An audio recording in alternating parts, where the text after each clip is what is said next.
Terima kasih Anda masih bersama kami, pemirsa. Tahun 2018 merupakan tahun politik karena berbagai perhelatan politik akan digelar termasuk pemilihan kepala daerah.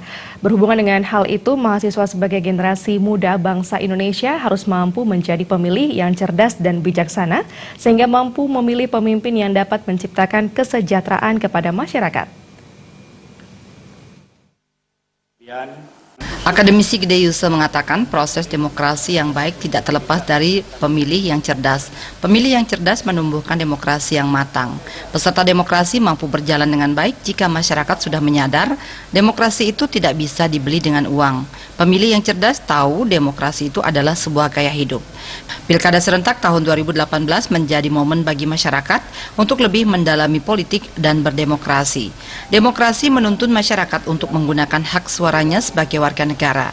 Pemilih cerdas tidak sembarang memilih, tetapi mampu menganalisis visi dan misi dan kinerja para calon.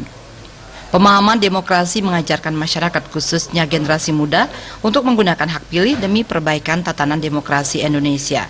Pemilih yang biasa yang tadi itu jadi harus mengetahui program, ya, termasuk juga visi misi gubernur sendiri. Di samping itu juga harus melihat juga latar belakang, ya, track record dari pemimpin itu. Di samping itu juga harus mengetahui bahwa pemimpin itu memang sungguh-sungguh mau mewujudkan, ya, dari program dan visi itu, atau mampu enggak visi misi yang disampaikan itu bisa diwujudkan dalam kepemimpinannya 5 tahun ke depan. Pilkada harus menjadi momentum baru kebangkitan Bali di zaman now. Pilkada jangan hanya dimaknai sebagai tahapan berkala pesta politik.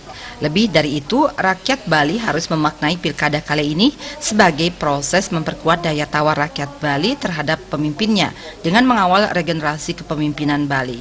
Rakyat Bali harus membangun kesadaran bersama dan menjaga alam budaya, adat tradisi, dan manusia Bali sebagai pewaris budaya Bali.